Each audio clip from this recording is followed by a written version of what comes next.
En el día de hoy, el bibliográfico, vamos a hablar del cáncer post-trasplante, luego de, el trasplante renal en pacientes pediátricos.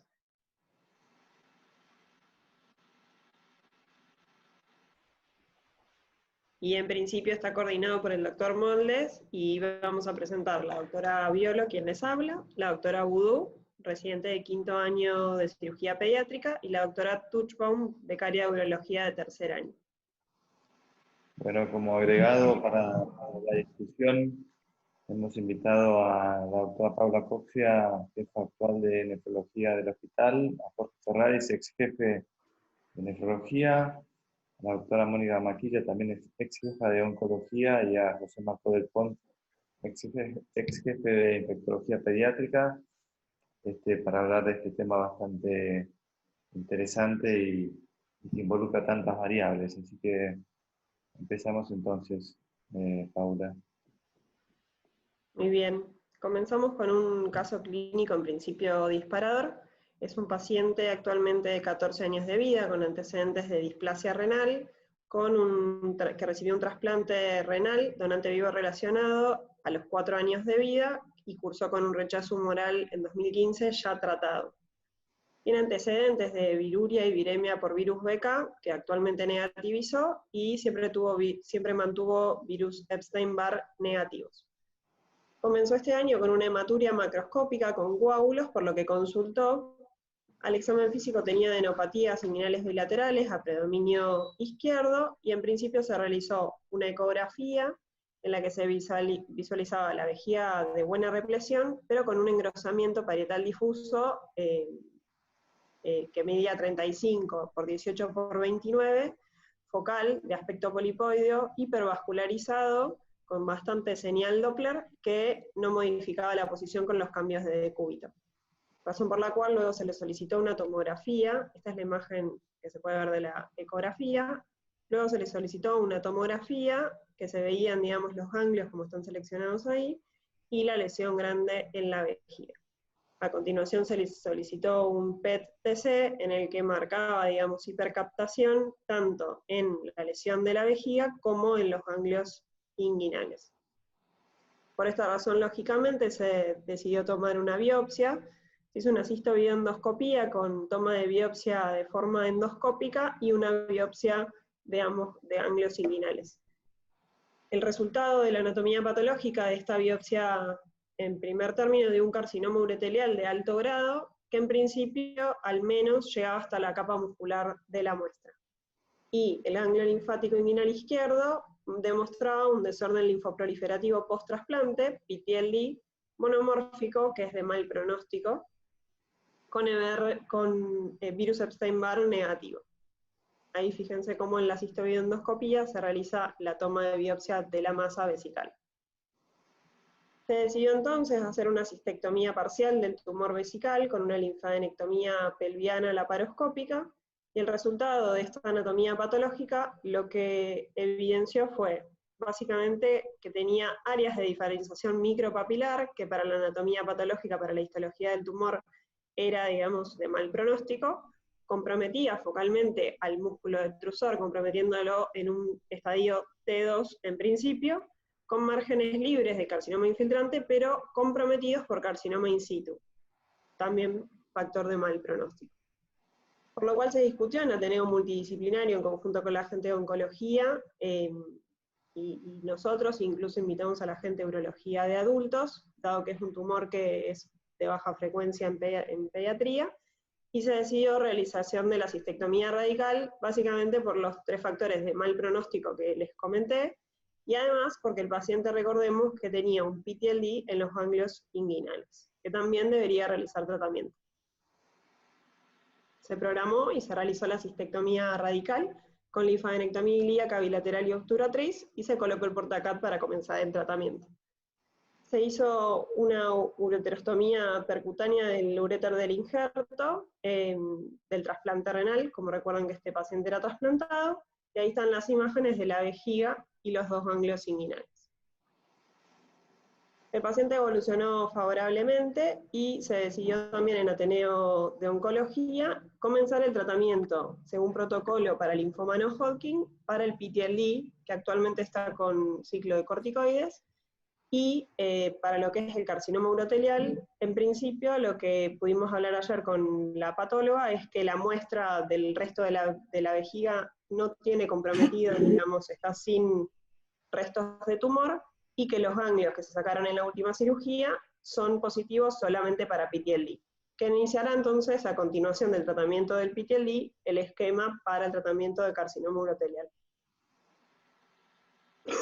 En cuanto a la búsqueda bibliográfica relacionada con este paciente, en principio hay dos grandes temas que deberíamos abarcar. Uno que es un poco más conocido por nosotros, por lo menos, y más que nada en post-trasplante renal, pero también en el resto de los trasplantes en pediatría, que es el PTLD, que es el linfoma. Y por otro lado, algo un poco menos frecuente, que sería el carcinoma urotelial que este paciente presenta. Este es un artículo que habla del impacto del virus Epstein-Barr en relación al PTLD. Es un artículo muy interesante que rescató un montón de, en realidad, 137.939 trasplantes renales desde 2000 a 2019, de los cuales 913 fueron PTLD, demostrando una incidencia del 1 a 2% en los receptores de riñón, por supuesto 20 veces más frecuentes que la población no trasplantada, y lo que hay que remarcar es que encontraron mayor incidencia en lo que son receptores negativos con donante positivo para virus Epstein-Barr. Entonces el riesgo de PTLD en receptores negativos es bastante mayor que en los receptores negativos, y lo que dice es que aumenta 1.8 en donantes cadavéricos y casi 2 en donante vivo. Esta incidencia, digamos, que presentaron se comparó con la incidencia de que el receptor sea negativo y el donante negativo, y les dio que era una diferencia significativa, habiendo un 35% más de probabilidad cuando el donante es positivo en el donante cadavérico y un 42% más de posibilidad cuando en los donantes vivos. Esto nos lleva a pensar que los receptores que nosotros ya sabemos que son negativos deberían recibir órganos al menos de dadores negativos por la menor incidencia que deberían tener de desarrollar Epstein-Barr, de desarrollar PTLD, perdón. Y en cuanto a el otro tipo de cáncer que presentó nuestro paciente, encontramos este trabajo que, si bien es en adultos, es bastante actualizado y es un análisis retrospectivo de los resultados postquirúrgicos en los pacientes con cáncer de urotelio, en realidad es superficial, en pacientes insuficientes renales crónicos trasplantados versus no trasplantados. Desde 2010 a 2015 se utilizó la cistectomía radical transureteral en la mayoría de los pacientes, y los resultados implican hablan de resultados buenos o malos oncológicos en cuanto a una recurrencia del tumor a los 5 años. Hubieron 68 carcinomas vesicales y 106 carcinomas del aparato urinario superior, y lo que se encontró es que encontraron mayor recurrencia del cáncer de vejiga en el grupo de trasplante, que por supuesto se relaciona con la inmunosupresión alta que tienen estos pacientes trasplantados. La recurrencia de enfermedad sistémica, la verdad es que la encontraron similar en ambos grupos, y sí algo que nos pareció interesante y que quizás discutimos algo en Ateneo, en el momento de tomar la decisión en este paciente de hacer una cirugía radical, fue que la cirugía radical ofreció un mejor pronóstico a los pacientes porque la cirugía endoscópica presentó mayor recurrencia. Bueno, con respecto al artículo principal, el mismo se titula Cáncer post-trasplante luego de un trasplante renal pediátrico, donde se hace un análisis retrospectivo de la incidencia y los factores de riesgo en 884 pacientes trasplantados entre 1963 y 2015 en la Universidad de Minnesota. El mismo fue publicado en el año 2017 en el Journal of the American College of Surgeons, que como introducción al tema se postula que en los Estados Unidos hay aproximadamente 800 trasplantes renales por año, y el cáncer post-trasplante estaría francamente vinculado con la inmunosupresión y el estímulo viral concomitante. Por otro lado, el PTLD se postula como el cáncer post-trasplante más frecuente en pediatría. Con respecto a los materiales y métodos, este estudio, como ya dije, es un estudio retrospectivo entre el año 1963 y el 2015, donde se tomó como base la base de trasplantes renales de la Universidad de Minnesota en los Estados Unidos, obteniendo un N de 884 pacientes trasplantados, de los cuales 235 desarrollaron cáncer post-trasplante. Estos pacientes presentaron además una media de seguimiento de 19,6 años. Con respecto a los resultados, se obtuvo, digamos, que la edad promedio al diagnóstico de los pacientes fue de 29 años, el promedio de sobrevida de los mismos fue de 33 años, siendo la sobrevida del injerto de un promedio de 15 años, con un rango entre 5,8 y 32. Hubieron 260 muertes de ese total de pacientes, donde un total de 47 pacientes presentaron un cáncer post-trasplante, y a su vez, de estos 47 pacientes, un 63,8% murieron por alguna causa relacionada al carcinoma. También, digamos, como dato relevante, se observó que el cáncer post-trasplante duplica el riesgo de muerte y aumenta en un 62% la pérdida del injerto. Lo que se vio entonces es que el riesgo de cáncer en pacientes trasplantados es 6 veces mayor entre los 0 y 5 años, siendo de 126 versus 21 por cada 100.000 personas por año. Con respecto a los factores asociados al carcinoma post-trasplante, se observó que dentro de estos estaban la edad avanzada al trasplante, que el injerto sea de un donante vivo no relacionado y que el donante sea Epstein-Barr positivo y se implante en un receptor negativo. Y también, como hallazgo también relevante, se observó que en cuanto a la evolución post-trasplante, a medida que aumentaba la cantidad de años post-trasplante, aumentaba la incidencia de cáncer en los pacientes. En lo que respecta a la discusión, tal como venimos diciendo, el aumento de la incidencia de un carcinoma post-trasplante es un riesgo conocido de los pacientes con terapia inmunosupresora. El cáncer, entonces, en pacientes trasplantados es una causa de muerte común en los pacientes trasplantados renales, siendo esta la tercera en frecuencia, comparable entonces con la incidencia de eventos cardiovasculares o infecciones. También se constató que existiría mayor riesgo de cáncer post-trasplante en trasplantes renales, asociado entonces al tipo de inmunosupresión que presenta el paciente y la duración de la misma, la exposición a virus oncogénicos específicos, el tiempo de hemodiálisis que realizó el paciente pretrasplante y la exposición a factores de riesgo cancerígenos, como puede ser la exposición solar, el tabaquismo, la edad o los hábitos dietarios.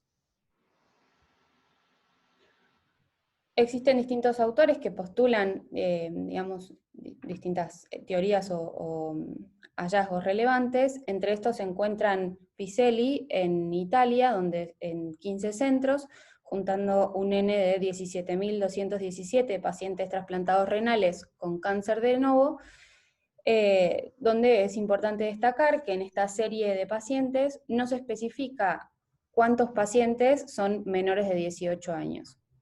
Dentro de este total de trasplantados renales, él observó que 395 presentaban un carcinoma post-trasplante, siendo los más frecuentes el sarcoma de Kaposi, el PTLD, carcinoma de pulmón, riñón y próstata.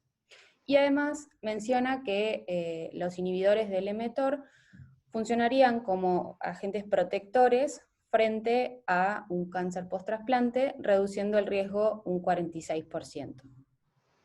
Por otro lado, Webster, utilizando como base el registro australiano y de Nueva Zelanda de diálisis y trasplante renal, obteniendo un N de 15.183 trasplantados renales, lo mismo, él tampoco especifica qué porcentaje de pacientes menores de 18 años están compuestos, digamos, en esa muestra. Él, por otro lado, plantea que existiría mayor riesgo de carcinomas post-trasplantes asociado a la edad avanzada al trasplante renal, el sexo femenino, que el injerto sea de un donante cadavérico o el mayor tiempo de hemodiálisis del paciente. En el caso puntual de este artículo, no se encontró una asociación entre el desarrollo de cáncer post-trasplante con el sexo, la raza, un evento de rechazo agudo, el tipo de inmunosupresión de inducción o mantenimiento o el estado del graft. Se encontró sí evidencia, como ya dije, que la edad avanzada al momento del trasplante y que el trasplante renal donante vivo no relacionado se asociaría a un incremento del riesgo de desarrollar este cáncer post-trasplante. Y también, como ya mencioné, la serología positiva para Epstein-Barr en un un receptor negativo, fue asociado de forma significativa con el hallazgo de PTLD comparado con otras combinaciones serológicas.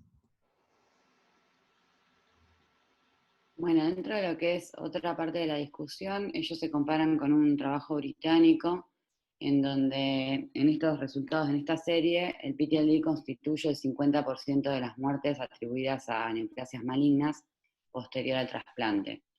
30 pacientes fallecieron por una neoplasia maligna y el 50% fue por PTLD. El resto fueron por tumores sólidos. Smith postula que la incidencia de malignidad, sacando el PTLD, es de 72.1 por 100.000 personas al año, y la diferencia en este grupo de pacientes es que sería 6,7 veces mayor, y ellos le dio un número similar. Es más frecuente en órganos sólidos, en adultos en carcinoma de células renales, y el riesgo sería independiente de la edad, el sexo, la raza y la etiología de la enfermedad renal en la etapa terminal y la época de trasplante, a diferencia de lo que había comentado Rocío. También otro punto a discutir es la relación con el tipo específico de inmunosupresión como una variable independiente y un factor de riesgo identificable.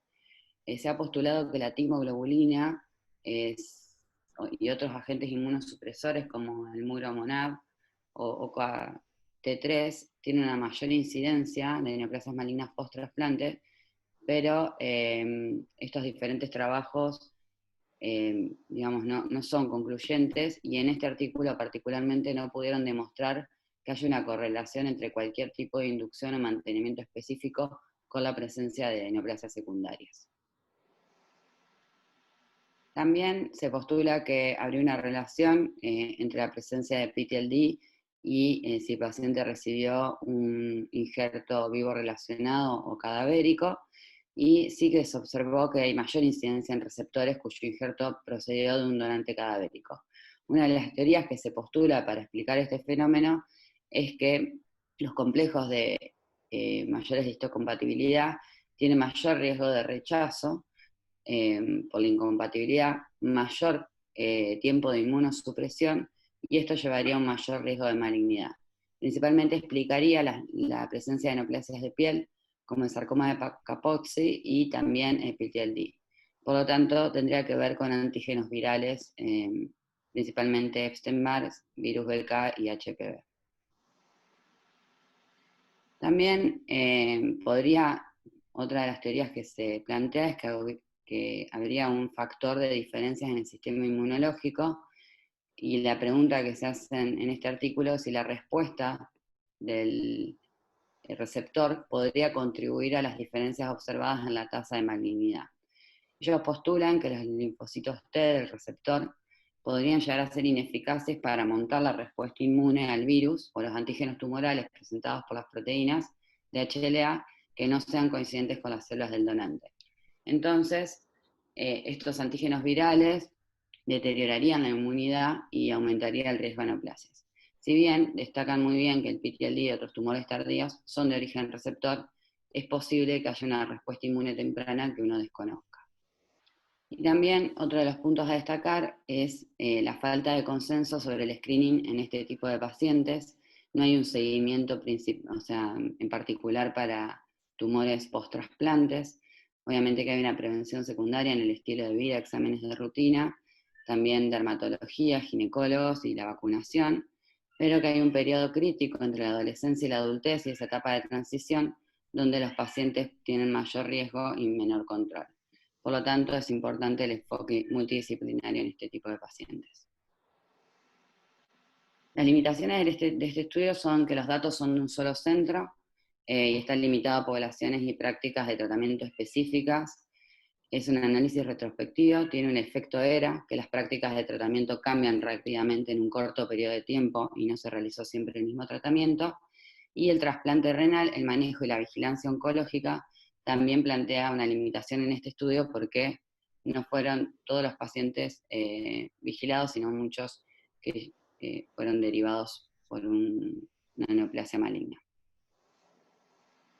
Dentro de las conclusiones, es un análisis integral sobre la incidencia y los tipos de neoplasia maligna después de trasplante renal en un solo centro. El trasplante renal se asocia con un mayor riesgo de malignidad y esto tiene un efecto adverso significativo en la sobrevida del paciente a largo plazo.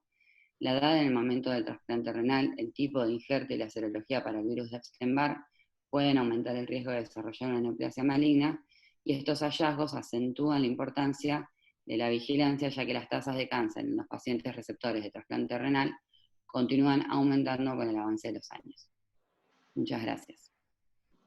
Bueno, y en cuanto a este checklist que está propuesto por el servicio como para evaluar en profundidad el artículo, si el artículo es acorde al tema en estudio, nos pareció que sí. Si fue publicado en una plataforma validada, claramente sí. ¿Qué buscamos leyendo este artículo? ¿Cuál era nuestro objetivo? Quizás conocer la clínica de esta patología y el curso y pronóstico de la enfermedad. Y como nuestra opción fue esta, nos pregunta si incluyó un grupo control para compararlo, y la verdad es que en este estudio no se incluyó un grupo control, pero nos pareció, digamos, en el análisis que al haber tanta cantidad de pacientes en un mismo centro y con un largo seguimiento, por lo menos eso estuvo, digamos, fue interesante para armar una discusión que creo que es bastante, digamos, enriquecedora en el artículo. Y si los resultados fueron significativos, sí, todas las P la mayoría de las P son menores a 0,05 y tienen un intervalo de confianza mayor al 95%. Bueno, más que comentarios finales, son comentarios iniciales. Me parece que fue un artículo bastante complejo de analizar y surgieron un montón de variables y datos muy interesantes que sin duda nos van a hacer discutir un poco e intercambiar experiencias. Me parece que la tarea de Rocío, de Paula y de Virginia fue excelente, así que les agradezco. Y bueno, abrimos un poco el intercambio de opiniones. Me parece que, digamos, podemos hablar particularmente del paciente que ha sido sumamente, creo que es la primera vez que tenemos un paciente trasplantado renal con doble patología oncológica, y eso realmente hace un caso muy difícil de tomar decisiones. Así que podemos hablar del paciente, pero también podemos hablar un poco de lo que surge, de tratar de prevenir la alta incidencia, porque nosotros en nuestro hospital tenemos una incidencia un poco más alta de lo que reporta la literatura, así que me parece interesante poner el foco ahí también. Así que abro un poquito los comentarios. Paula, si querés empezar algún comentario. Paula Coxia, o alguna otra. Paula Coxia. Ok, bueno, ¿qué tal? Buenos días a todos. Bueno, nosotros, la verdad que este paciente nos sorprendió mucho. Estuvimos también leyendo un montón, discutiendo, realizando ateneos. Digamos, este chico en particular tiene algunas cosas a tener en cuenta. Cuando, bueno, está Mónica, que seguramente también de eso puede hablar mucho, que es de los factores de riesgo para enfermedad linfoproliferativa, y el doctor Ferraris, que seguramente también van a aportar muchas cosas. Pero digamos, con respecto al artículo que presentaron en particular, es un artículo que, imagino yo, es sobre todo de pacientes adultos. cuando uno mira las series pediátricas de trasplante renal, encuentra también algunos otros factores de riesgo que están relacionados con la pediatría específicamente. Se refiere como factor de riesgo a obviamente a la edad avanzada, pero también los menores de 10 años dentro de lo que es la pediatría, y cuanto más chiquito es el paciente, más riesgo de desarrollar una enfermedad linfoproliferativa tiene, y esto está asociado sobre todo con lo que explicaron muy bien las chicas cuando presentaron el trabajo, a la posibilidad de haber tenido o no contacto previamente con el virus Epstein-Barr, sobre todo.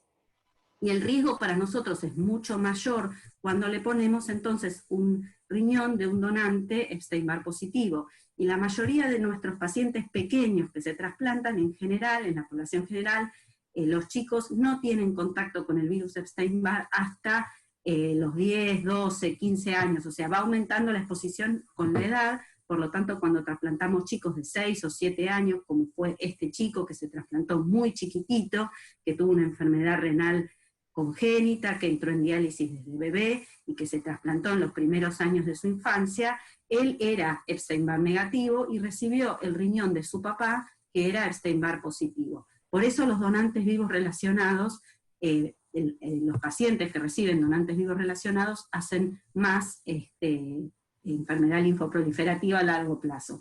Y esta enfermedad linfoproliferativa se suele dar o en el primer año post-trasplante, o hay como un segundo pico que se da después de los 5 o 6 años post-trasplante, que sería el caso de este chico.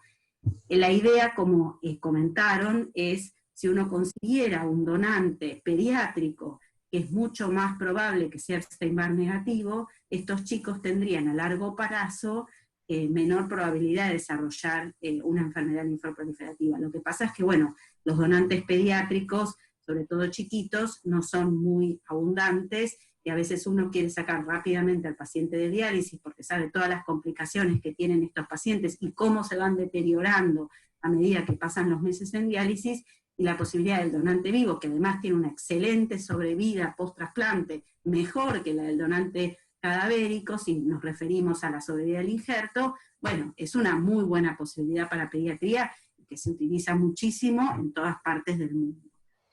Con respecto a otros factores de riesgo, por ahí alguno que no se mencionó también, porque es un trabajo de adultos, es la coexistencia con el citomegalovirus. O sea, cuando el paciente es Epstein-Barr negativo, citomegalovirus negativo, y se infecta o se activa, porque el riñón viene con partículas virales de Epstein-Barr y citomegalo, y se activan los dos virus al mismo tiempo, también hay más riesgo de desarrollar PTLD a posteriori.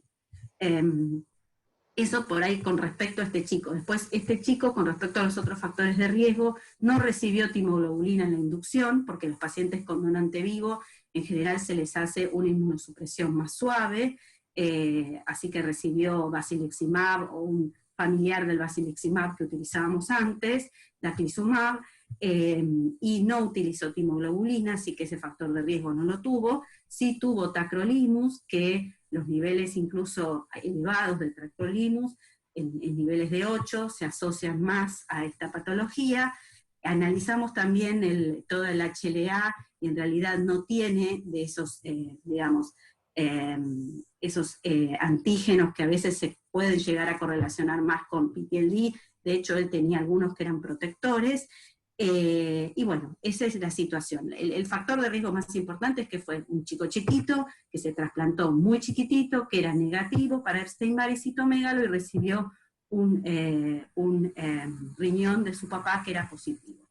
Y con respecto al CA de vejiga, ahí sí yo ya la verdad que mucho no podemos comentar en cuanto a experiencia, porque la verdad que es el primer paciente que tenemos en tantos años de trasplante en el servicio, y eso obviamente el doctor Ferraris puede comentar más, pero la verdad es que es el primero que tenemos con esta situación. Sí, este chico además tenía una infección crónica por virus BK, que la tuvo desde el inicio del trasplante, que también es una característica de los pacientes que utilizan con este virus, se contagian a través de las partículas que llegan con el riñón del donante, y hizo una infección crónica, incluso hizo nefropatía, o sea, hizo un daño renal por el virus en su momento, que lo constatamos por biopsia, y bueno, le bajamos la inmunosupresión, pero nunca negativizó y siempre tuvo cargas virales muy altas en orina.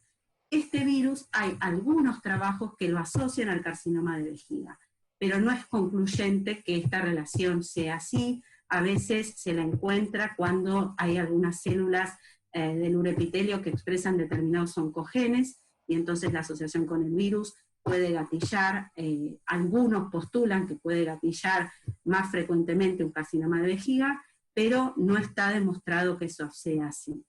Así que bueno, eso es lo que puedo yo, digamos, aportar. Gracias, Paula. La complejidad de este paciente sin duda es la coexistencia de los dos tumores y la decisión difícil de este paciente fue qué hacer con el carcinoma de vejiga, que teníamos dudas si invadía o no invadía la muscular, y qué hacíamos quirúrgicamente, si hacíamos solamente una resección de la lesión o éramos agresivos. Y ahí la verdad es que nos apoyamos un poco en la experiencia de la gente de adultos.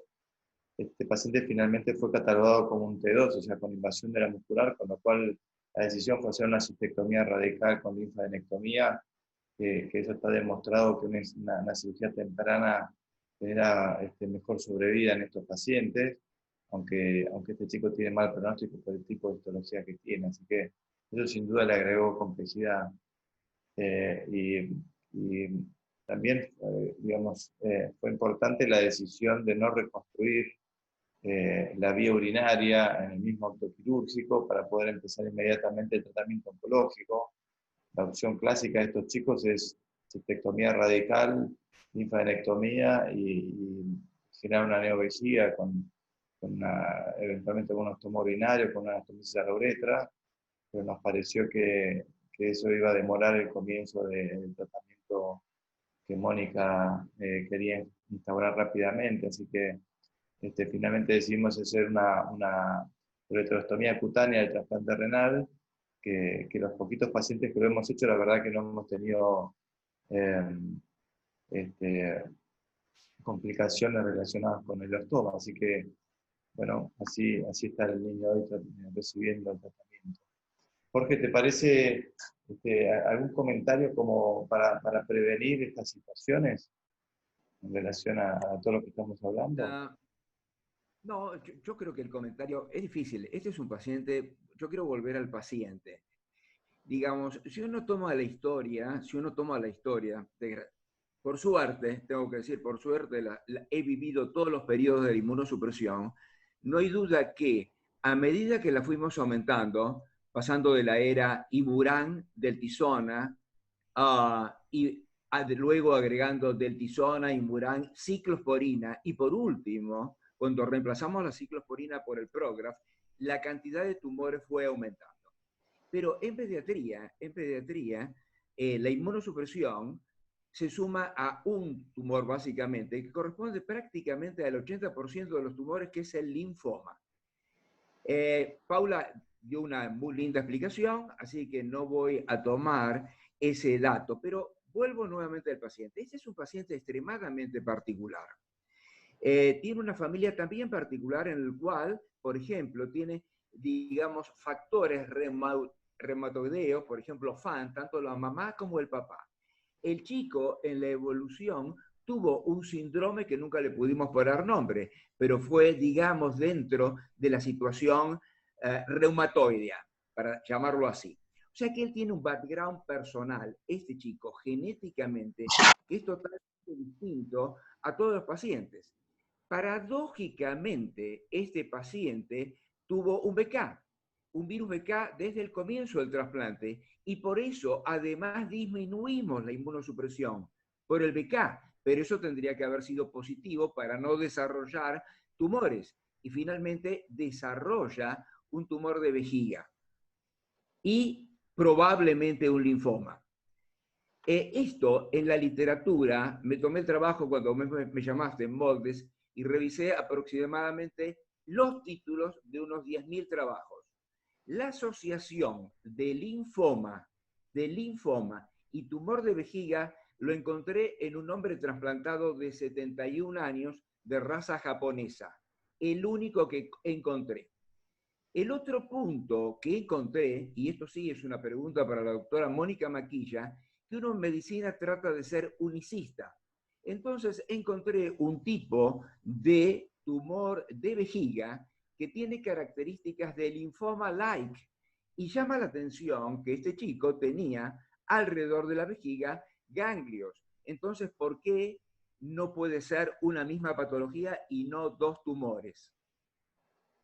Esto es lo que, digamos, puedo comentar en general. Por supuesto, Juan, estamos muy atentos, muy atentos, y esto lo sabe Mónica y lo sabe Marcó del Pont, que cualquier paciente con una mini adenopatía, con fiebre de causa desconocida, es investigado inmediatamente.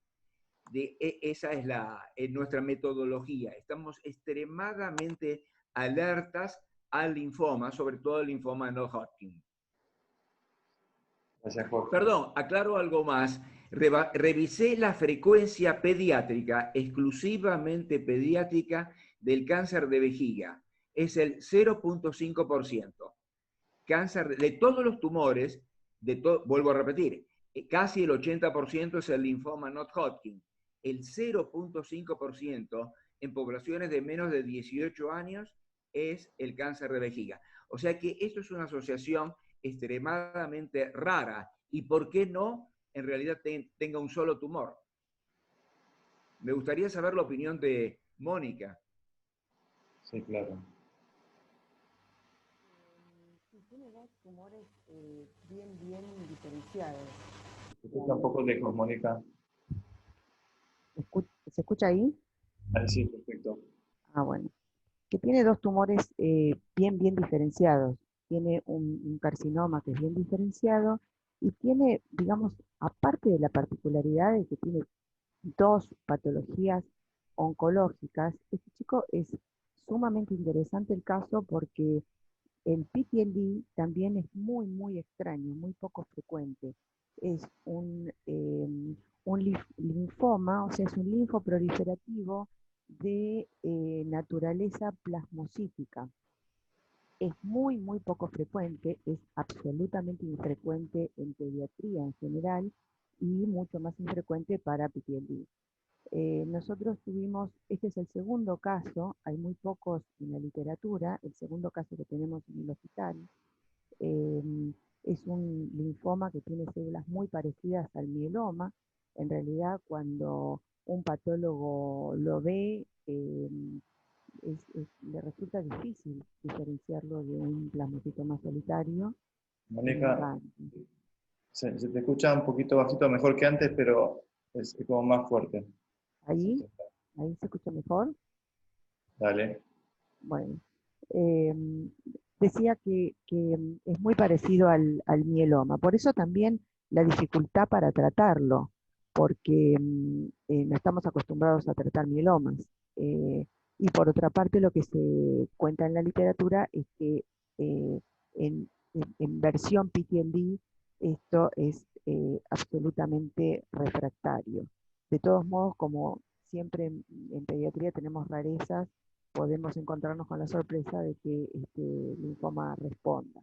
Pero bueno, nuestra información es que va a responder poco. De hecho, el anterior que tuvimos con esta misma histología también fue poco respondedor. Así que respecto a la posibilidad de que sea el mismo tumor, no, son dos tumores bien diferenciados y ambos muy raros. En un trabajo que presentamos en la Sociedad de Hematología en el 2015, conjuntamente con adultos, nosotros teníamos 30 PTLD pediátricos y adultos había aportado 15, lo cual a nosotros nos decía una frecuencia cercana al 4% de los pacientes trasplantados, y en adultos estaba cercano al 2%. Tal como lo dice la literatura, es mucho más frecuente en la edad pediátrica, el PTLD, y bueno, también por la alta frecuencia de que nuestros pacientes eran de trasplantes complejos con inmunosupresión bastante alta. Nuestra mayor incidencia se daba en trasplante hepático. De hecho, en trasplante hepático tenemos otra rareza más, que tenemos 2 chicos que tuvieron un segundo PTLD de otra histología, ambos curados. Y bueno, tenemos también otro anterior a este que era Epstein-Barr negativo. Era un chico con un doble trasplante, un autotrasplante renal por agenesia del vascular del riñón, y luego hizo un trasplante cardíaco por insuficiencia cardíaca derivada a su patología renal. En ese chico se dio un Epstein-Barr negativo, que fue T, que también es rarísimo. El 99% de los PTLD son B, y por supuesto es por inmunosupresión T. Ahora, respecto al tema del Epstein-Barr, después, no sé, seguramente Marco va a hacer una acotación a esto. Nosotros tenemos también el tema de que es rarísimo en adultos de nuestra población que tengan serología negativa para el Epstein-Barr. Y por lo que estamos viendo en población mundial, especialmente lo corroboramos con nuestros donantes de médula que vienen del mundo, el 50% de nuestros donantes de médula son Epstein-Barr negativos y adultos. O sea, nuestra población es particularmente positiva para el Epstein-Barr, y también cabe la posibilidad de que el paciente trasplantado con un donante Epstein-Barr negativo haga una prima infección por Epstein-Barr, que es también tan riesgosa como tener un donante positivo. O sea, que sean ambos negativos, el receptor y el donante, y que después haga una prima infección del Epstein-Barr. La otra cosa que es tal vez interesante es mencionar que respecto a la posibilidad de hacer una profilaxis de esta enfermedad, se desarrolló por Hans Rettinger, que está en la Universidad de Tübingen, que nos estuvo visitando y proponiendo hacer replicar esto. Es la selección positiva de linfocitos de memoria del donante. O sea, linfocitos que tienen la memoria para la defensa del Epstein-Barr. Es la selección positiva de linfocitos CD45-RO. Y bueno, después con el tema de la pandemia, no quedó cortado todo ese nexo que teníamos en la Universidad de Tübingen para poder iniciar este estudio. Pero esto sería como muy interesante poder abordar ese tema, porque es nuevo, porque el hospital italiano tiene la tecnología para poder hacerlo, es de los pocos hospitales que tienen tanta patología de este tipo, y bueno, sería un trabajo muy interesante a desarrollar. Bueno, gracias, Mónica. José, algo que puedas aportar desde la mirada infectológica, que me parece que pareciera que este es el factor principal, ¿no? Por lo menos en relación al PTLD. Me parece que es interesante también pensar un poco, y eso quizás hablamos después, sobre el cáncer transicional, ¿no? Sí.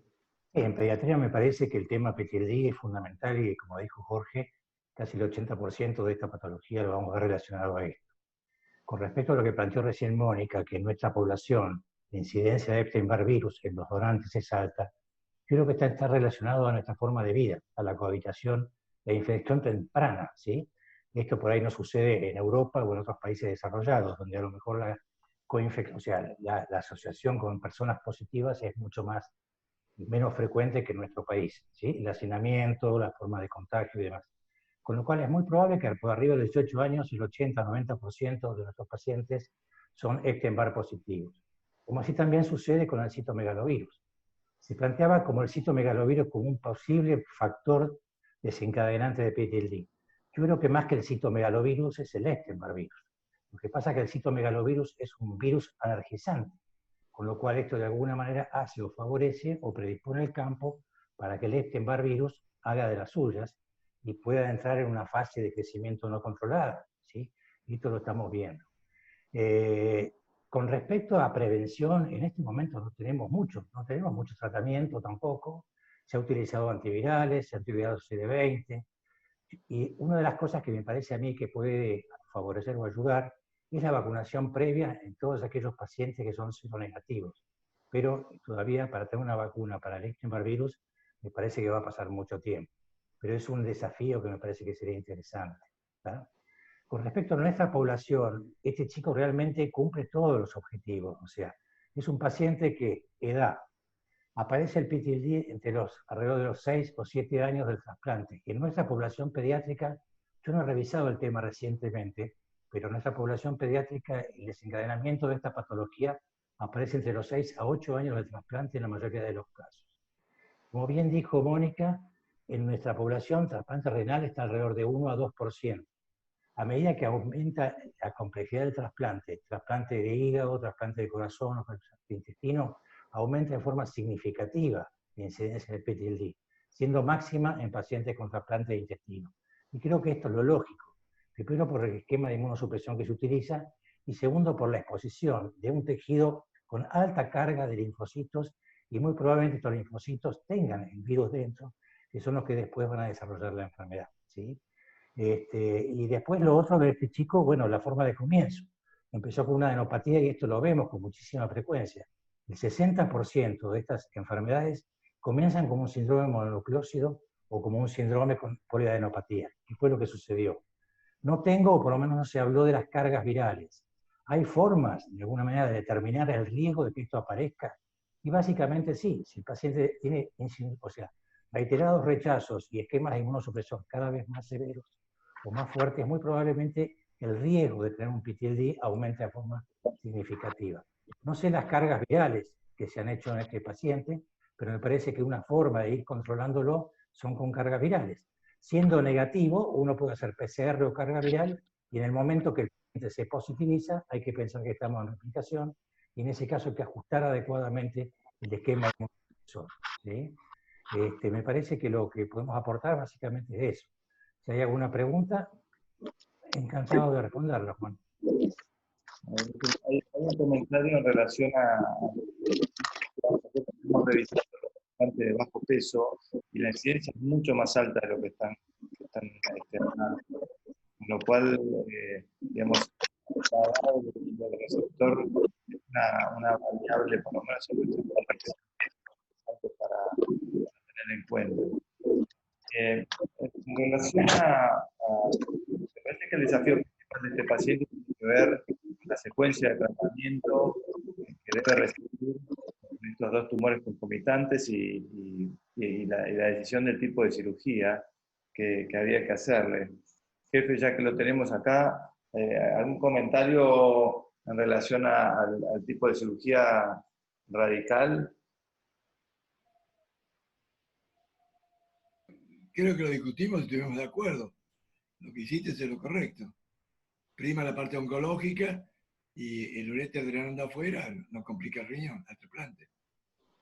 Sí, fue bastante discutido en esto de reconstruir la vía urinaria o no, pero bueno, en base a nuestra experiencia en Ateneo definimos que era mejor no reconstruir y esperar el momento. Eso es lo que se quedó, ¿no? Digamos, el tipo, si el riñón lo orina directamente afuera, no hay ninguna complicación. Y bueno, es padecer del chico, pero de todos modos permite un tratamiento oncológico mucho más precoz, que es lo que se busca. Vas teniendo en cuenta el mal pronóstico que tiene por los dos tumores, me parece que agregar una reconstrucción, una neovejiga, cateterismo intermitente, eventualmente hubiera sido muy complejo. Mónica, la secuencia de tratamiento es primero el PTLD y cuando termine el tratamiento vamos por el carcinoma transicional. Bueno, uno piensa que la cirugía del carcinoma se logró en gran parte por una cistectomía radical y bueno, y otro tratamiento más oncológico médico que quirúrgico, además del vaciamiento alveolar. Así que creo que la secuencia es adecuada y fue pensada. Y a medida que uno tiene más años, más conservador uno se hace en la agresión de resolver el problema inmediatamente. Acá uno tiene que poner la balanza. La comodidad del chico mojándose constantemente en una bolsa o en pañales, con la ventaja de poder tratar tempranamente un tumor, con las complicaciones que implicaría una reconstrucción y el tratamiento oncológico. Entonces, bueno, creo que el balance se gana con lo que se hizo. Mónica. Sí, el tema es que el PTLD es un tumor sistémico, es diseminado y sigue diseminando. Así que cuanto mayor es la carga tumoral, más difícil es el tratamiento. Entonces por eso se decidió empezar rápidamente a la etapa citorreductora y esto nos lo posibilitaba una cirugía de este tipo. Según la opinión de los adultos, que son los que más saben de esto, este grado de invasión requiere algún tipo de tratamiento o de intervención. Así que cuando se termine el tratamiento del PTLD, hará un tratamiento para el carcinoma. Los de adultos están muy acostumbrados a 2 tumores concomitantes y siempre el paradigma es tratar la enfermedad más agresiva y más diseminante primero, y la que se puede controlar quirúrgicamente o con rayos, que están también ellos bastante acostumbrados a hacer esto, se controla de esta forma. Está bien. ¿Te parece que va a tener oportunidad de tratamiento el segundo tumor? Digamos, ya recibió la cirugía como primer tratamiento, pero ¿te parece que con un PTLD de mal pronóstico como este va a tener oportunidad? Bueno, siempre se dice que el oncólogo es un optimista contra natura, ¿no? Porque a pesar de que toda la naturaleza del tumor es muy agresiva y es poco respondedora, cuando se empieza la carrera siempre pensamos que vamos a llegar al final. Después veremos. Y como comentario y reflexión final, o último tema que me interesaría tocar es cuánto de esto nosotros le transmitimos al paciente que vamos a trasplantar. Me parece que no, y esto es una pregunta más para el equipo de trasplante, los nefrólogos, de cuánto de esto le contamos al paciente antes de los trasplantes. ¿Un comentario, Jorge? No puedo contestar, Juan. Mira, siempre antes del trasplante, siempre, desde que empezamos, en septiembre de 1979, tenemos una reunión con la familia y se le cuenta todas las pequeñas alteraciones. Si anda bien, no se habla. La reunión es porque le vamos a contar de todo lo malo que le puede ocurrir. Y dentro de todo lo malo que le puede ocurrir están los cánceres. Y explicamos que el cáncer, como mínimo, es 2 o 3 veces más que la población general.